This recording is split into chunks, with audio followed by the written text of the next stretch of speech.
Hi everyone, Radhe Radhe. In this video, we're going to be doing chapter 9, verse 14. This is beautiful. This is a very beautiful verse because he's talking about how bhakti is done. He's talking about the process of bhakti. It's so sweet. Okay, so let's sing the verse together. Satatam kiryayanto mam yatantascha dridavratah namasyantascha mam bhaktya nityayukta upasate. What he's saying here is always chanting my glories, endeavoring with great determination, bowing down before me, these great souls perpetually worship me with devotion.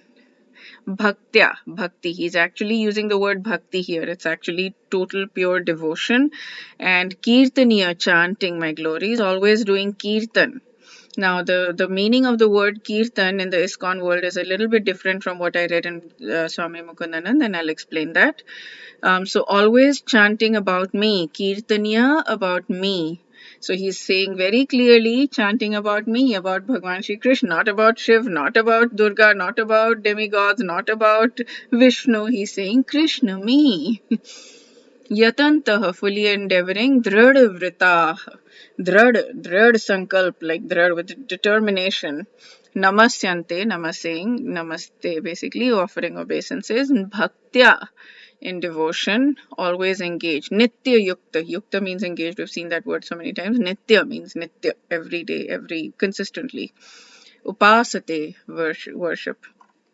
So, what he's saying is people who are chanting my glories here are the ones. So the Mahatma, he's talking about the personalist here, and Mahatma is not an ordinary man, and he talks about an impersonalist apparently in the next verse.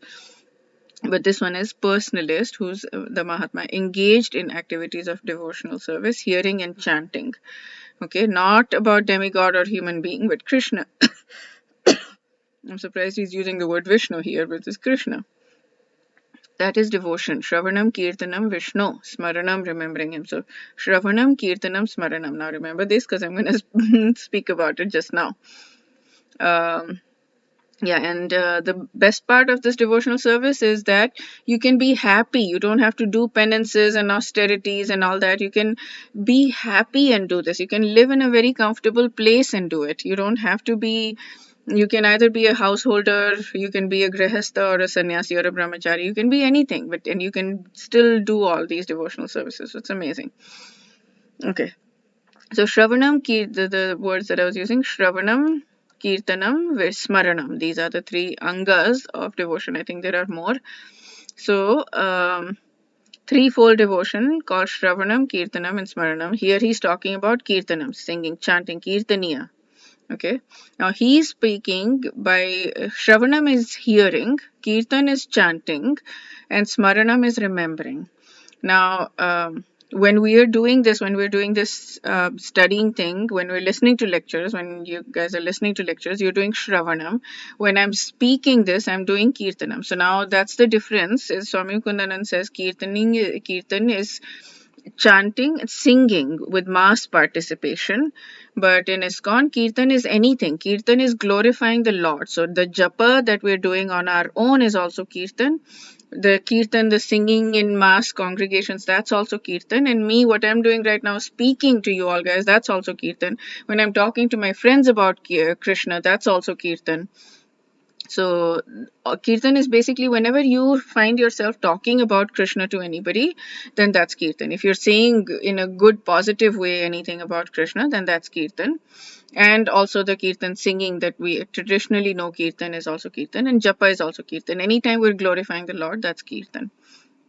Okay, and then he gives me various examples, and so then he's saying that in the process of kirtan, hearing and chanting are helpers. So the more we hear, the more we're going to be able to glorify the Lord, because the more we'll understand how to glorify the Lord, the more we'll understand the Lord ourselves, and therefore we'll be able to glorify the Lord. And so hearing is of course important, and remembering of course is important as well. Smaranam. Okay, that's it for this verse. We'll do the next verse, chapter 9, verse 415 in the next video. Wish you a day filled with lots of spiritual growth. Radhe Radhe.